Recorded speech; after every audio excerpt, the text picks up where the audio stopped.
Hello guys, welcome back to our YouTube channel. ഇപ്പം നമുക്കിപ്പം ഒരു സാഡുള്ള ഒരു ന്യൂസാണ് ഇപ്പോൾ വന്നുകൊണ്ടിരിക്കുന്നത്. അതായത് RCBയുടെ സെലിബ്രേഷൻ ഉണ്ടായിരുന്നു. ഇന്നലെ RCB ജയിച്ചു. അപ്പോൾ നമുക്ക് വീഡിയോ ചെയ്യാൻ പറ്റിയില്ല കേട്ടോ, സോറി. കാരണം നമുക്ക് ഒരുപാട് ലേറ്റ് ആയതുകൊണ്ട് നമ്മൾ ചെയ്യാൻ പറ്റിയില്ല. പിന്നെ ഞാൻ ജോലിക്ക് പോയി, ഇപ്പോഴാണ് എത്തിയത്. അപ്പം അതുകൊണ്ട് തന്നെ നമുക്ക് ഇപ്പോൾ വരുന്ന ന്യൂസ് എന്താണെന്ന് വെച്ചാൽ RCB സെലിബ്രേഷൻ കർണാടകയിൽ നടന്നിട്ടുണ്ടായിരുന്നു. ചിന്നസ്വാമി സ്റ്റേഡിയത്തിൽ നടന്നിട്ടുണ്ടായിരുന്നു.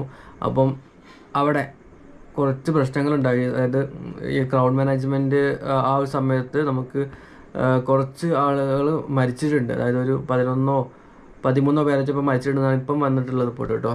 ബാക്കി കുറച്ച് പേർക്ക് പരിക്കുകളും ഉണ്ട്. അപ്പം ഇതൊരു ഭയങ്കര സാഡായിട്ടുള്ള ന്യൂസാണ്. എന്താണെന്ന് വെച്ചാൽ നമ്മുടെ RCB ഫാൻസാണ്. അതുപോലെ അതിന് പുറമെ IPL ഫാൻസ്, അതിന് പുറമെ ഇന്ത്യൻ ഫാൻസ്, അതൊക്കെ പോട്ടെ, ഇന്ത്യൻസാണ് ഇവർ. അപ്പം ഇത്ര നമുക്കിപ്പം അത് എന്താ വെച്ചാൽ നമ്മൾ പ്രതീക്ഷിച്ചാണ്, അപകടങ്ങൾ പ്രതീക്ഷിച്ചാണ്. കാരണം ഇത്രയും വലിയൊരു ക്രൗഡ്സ് എന്തായാലും ഉണ്ടാവും. കാരണം ഈ ബാംഗ്ലൂർ അല്ല, മൊത്തം കർണാടക തന്നെ, ഓൾ കർണാടക സ്റ്റേറ്റ് അല്ലെങ്കിൽ ഓൾ ഇന്ത്യയിൽ തന്നെ ഒരുപാട് ഫാൻസ് ഉള്ള ടീമാണ് RCB. അപ്പോൾ ഇങ്ങനൊരു ടീം ഒരു കപ്പുമായിട്ട്, ആദ്യത്തെ കപ്പുമായിട്ട് 18 വർഷം കൊണ്ട് ആദ്യത്തെ ഒരു കപ്പ് കിട്ടുമ്പോൾ അവരെന്തായാലും ഭയങ്കരമായിട്ട് ആഘോഷങ്ങൾ അതിൽ കിടക്കും എന്നുള്ള സംഭവമൊക്കെ നമുക്ക് പ്രതീക്ഷിക്കേണ്ടതായിരുന്നു. പക്ഷെ അതൊന്നും എന്താണെന്ന് അറിയില്ല, സംഭവിച്ചെന്താണെന്ന് അറിയില്ല. നാളെ ഇപ്പോൾ അറിയുള്ളൂ. നാളെ ഇപ്പം പേപ്പറിലൊക്കെ അല്ലെങ്കിൽ ന്യൂസിലൊക്കെ കണ്ടാലേ കറക്റ്റ് വിവരങ്ങൾ എന്താണെന്ന് പറയാൻ പറ്റുള്ളൂ. അപ്പം ഇതാണിപ്പോൾ സംഭവിച്ചിരിക്കുന്ന ഒരു വാർത്ത എന്ന് പറഞ്ഞാൽ ഒരു 13 പേരോ സംതിങ്, ആ ഒരു 13+ പേരാണ് മരിച്ചിട്ടുള്ളത്. അപ്പോൾ ഇങ്ങനെയെന്ന് പറഞ്ഞു കഴിഞ്ഞാൽ വളരെയധികം ഒരു വിഷമം ഉണ്ടാകുന്ന കാര്യമാണിത്. അപ്പം ഇങ്ങനെ ഇനി ആവർത്തിക്കാതെ ഇരിക്കുക എന്നുള്ള കാര്യമാണ് ഇനി പറയാനുള്ളത്. കാരണം സെലിബ്രേഷനൊക്കെ ഒരു ഭാഗത്ത് നടക്കണം. നമുക്കൊരു കപ്പ് കിട്ടിക്കഴിഞ്ഞാൽ എന്തായാലും സെലിബ്രേഷൻ ചെയ്യണം. അത് മുംബൈ ആയാലും ചെന്നൈ ആയാലും RCB ആണെങ്കിലും ആരായാലും ഇത് സെലിബ്രേഷൻ എന്തായാലും ചെയ്യണം. പക്ഷേ അത് സെലിബ്രേഷൻ ചെയ്യുമ്പം നമ്മുടെ ജീവനും കൂടി നോക്കണ്ടേ. ഇപ്പം പുഷ്പ 2 നമുക്ക് ആ സംഭവമൊക്കെ നമ്മൾ കണ്ടതാണ്. പുഷ്പ 2 ആ ഒരു സെലിബ്രേഷൻ്റെ ഭാഗമായിട്ട് തിയേറ്ററിൽ 2 പേര് മരിച്ചതൊക്കെ നമ്മൾ കണ്ടതാണ്, ഒരു അമ്മയും മോനും. അപ്പോൾ അതെന്താണെന്ന് വെച്ചാൽ അതൊരു സ്റ്റാർ വാല്യൂവിൻ്റെ ഇതാണ്. ഇത് നമുക്കൊരു ടീം വാല്യൂ ആണ്. അപ്പം അത് നമ്മുടെ ജീവനാണ് ഏറ്റവും പ്രധാനം. ഇപ്പോൾ ഒരു വലിയ ഷാരൂഖ് ഖാൻ ആണെങ്കിലോ അല്ലു അർജുൻ ആണെങ്കിലോ അല്ലെങ്കിൽ RCB ആണെങ്കിലോ ചെന്നൈ ആണെങ്കിലോ ഇവരൊക്കെ നമ്മൾ സെലിബ്രേഷൻ നമുക്ക് വേണം, നമുക്ക് സ്നേഹം നമ്മുടെ ഉള്ളിൽ വേണം. പക്ഷേ ഈ ഒരു സൊസൈറ്റിയിലേക്ക് ഇറങ്ങുമ്പോൾ സൊസൈറ്റിയിൽ നമ്മളെപ്പോലെ ഒരുപാട് പേരുണ്ടെന്ന് നമ്മൾ കരുതണം. നമ്മളെപ്പോലെ തന്നെ അത്രയ്ക്ക് ഈ ഒരു ഫാൻസ് പവർ, അതുപോലെ തന്നെ ഇഷ്ടപ്പെടുന്ന ആൾക്കാർ, അതുപോലെ തന്നെ ഭ്രാന്തമായി ചിന്തിക്കുന്ന ആൾക്കാരുണ്ട് ഈ ഒരു ഫാൻസ് എന്ന് പറഞ്ഞു കഴിഞ്ഞാൽ. അപ്പം അവരൊക്കെ എല്ലാവരും ഈ ഒരു ക്രൗഡായിട്ട് നിൽക്കുമ്പോൾ അവർ ഭയങ്കരമായി തിക്കും തിരക്കൊക്കെ ഉണ്ടാവും. അപ്പം സുരക്ഷിതമായിട്ട് അകലം പാലിച്ച് നിൽക്കുക, അല്ലെങ്കിൽ ഇത്രയും സുരക്ഷയില്ലാത്ത സ്ഥലത്തേക്കൊന്നും പോകാതെ നിൽക്കുക. ഇതാണ് നമുക്ക് ചെയ്യേണ്ടത് കേട്ടോ.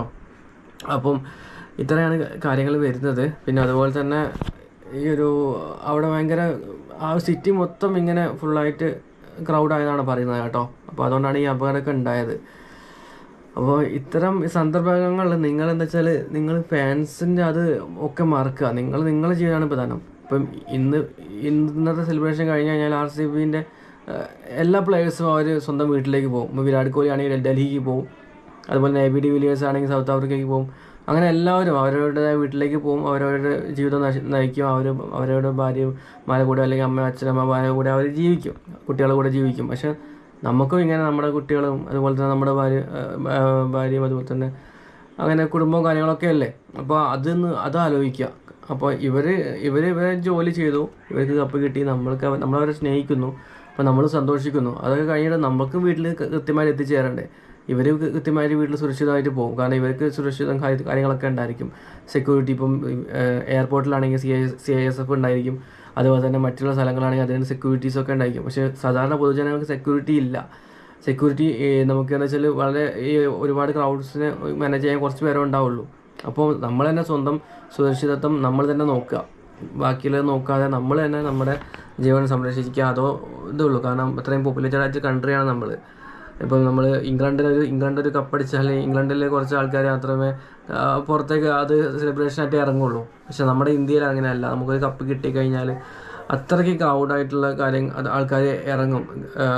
ടൗണിലാണെങ്കിലും അല്ലെങ്കിൽ നമുക്ക് ഈ ഒരു റൂറൽ ഏരിയാസിലാണെങ്കിലും സെലിബ്രേഷൻ നടക്കും. അപ്പം ക്രൗഡ് മാനേജ് ചെയ്യാൻ അത്രയ്ക്ക് പോലീസുകാരെയും അത്രയ്ക്ക് ഗവൺമെൻറ് അതോറിറ്റീൻ്റെ സപ്പോർട്ടൊക്കെ വേണം. അപ്പം ഇതൊക്കെ വളരെ എല്ലാവരും സൂക്ഷിക്കുക. ഇങ്ങനെയുള്ള സ്ഥലങ്ങളിലൊക്കെ കൂടുമ്പോൾ നമ്മുടെ ജീവനും കൂടി സൂക്ഷിച്ചുകൊണ്ട് മാത്രം ഇങ്ങനെയുള്ള സെലിബ്രേഷനുകൾ നടത്തുക. അതിപ്പോൾ എന്തും ആയിക്കോട്ടെ, ഇതിപ്പം RCBൻ്റെ കാര്യമല്ല പറയുന്നത്, വേറെ എന്തും സെലിബ്രേഷൻ ആയിക്കോട്ടെ. നാട്ടിലിപ്പം ഇലക്ഷനൊക്കെ വരാൻ പോവാണ് അടുത്ത വർഷം, അല്ലെങ്കിൽ ഇപ്പം തന്നെ നിലമ്പൂർ ഉപതെരഞ്ഞെടുപ്പ് വരാൻ പോവാണ്. അപ്പം ഇങ്ങനെയുള്ള സംഭവങ്ങളിലൊക്കെ നമ്മളെന്താ വെച്ചാൽ നമ്മുടെ ജീവൻ നോക്കിയിട്ട് ബാക്കിയുള്ള സെലിബ്രേഷനും കാര്യങ്ങളൊക്കെ മതി. അത് എന്ത് ആഘോഷമായിക്കോട്ടെ, നമ്മളിപ്പം കോളേജ് ഡേ ആണെങ്കിലും അല്ലെങ്കിൽ ഏതൊരു ആഘോഷമാണെങ്കിലും നമ്മുടെ ജീവൻ, അതുപോലെ നമ്മുടെ കൂടെയുള്ള ആൾക്കാരുടെ ജീവൻ സംരക്ഷിച്ചിട്ട് മാത്രം കൃത്യമായ അകലം പാലിച്ചുകൊണ്ട് സെലിബ്രേഷൻ നടത്തുക. ഒരുപാട് ആൾക്കാരുള്ള ക്രൗഡുള്ള അതിൻ്റെ ഉള്ളിലേക്ക് കയറി ചെല്ലാതിരിക്കുക. കാരണം കയറി ചെന്ന് കഴിഞ്ഞാൽ നമ്മൾ കുട്ടികളും അതുപോലെ തന്നെ സ്ത്രീകളൊക്കെ ഉണ്ടെങ്കിൽ അവർക്കൊന്നും പുറത്തേക്ക് കടക്കാൻ പറ്റില്ല. കാരണം അത്രയ്ക്ക് ക്രൗഡ് അവിടെ ഉള്ളതുകൊണ്ട് തന്നെ ഭയങ്കര അപകടങ്ങളും കാര്യങ്ങളൊക്കെ സംഭവിക്കും. അപ്പോൾ ഇതാണ് നമുക്ക് പറയാനുള്ളത് കേട്ടോ. അപ്പോൾ നമ്മുടെ RCB ജയിച്ചൊരു സന്തോഷമുണ്ട്, RCB ഫാനാണ്. പക്ഷേ ഇങ്ങനെ ഒരു പ്രശ്നം ഉണ്ടായിട്ടുണ്ട്, ഒരുപാട് സങ്കടം അറിയിക്കുന്നു ഈ ഒരു പ്രശ്നത്തിൽ കേട്ടോ. അപ്പോൾ എല്ലാവരും ഇങ്ങനത്തെ കാര്യങ്ങളൊക്കെ ശ്രദ്ധിക്കുക, ഭാവിയിൽ ഇങ്ങനത്തെ പരിപാടികളൊക്കെ ഉണ്ടാകുമ്പോൾ ശ്രദ്ധിക്കുക കേട്ടോ. അപ്പോൾ ഇതാണ് നമുക്ക് പറയാനുള്ളത് ഇന്നത്തെ വീഡിയോയിൽ. ഇന്നത്തെ വീഡിയോ എല്ലാവരും ഇഷ്ടമായെങ്കിൽ എല്ലാവരും ലൈക്ക് ചെയ്യുക, സബ്സ്ക്രൈബ് ചെയ്യുക, അതുപോലെ ഷെയർ ചെയ്യുക കേട്ടോ. നിങ്ങളുടെ ഫ്രണ്ട്സിനൊക്കെ ഷെയർ ചെയ്യുക. അപ്പോൾ നമ്മളിങ്ങനെ പൊതുവായിട്ടുള്ള എല്ലാ കാര്യങ്ങളും വീഡിയോ ചെയ്യുന്നതാണ്. അപ്പോൾ നിങ്ങൾക്ക് ഇഷ്ടമായെങ്കിൽ ഈ വീഡിയോ സബ്സ്ക്രൈബ് ചെയ്യാനേ മറക്കരുത് കേട്ടോ. Okay, bye bye.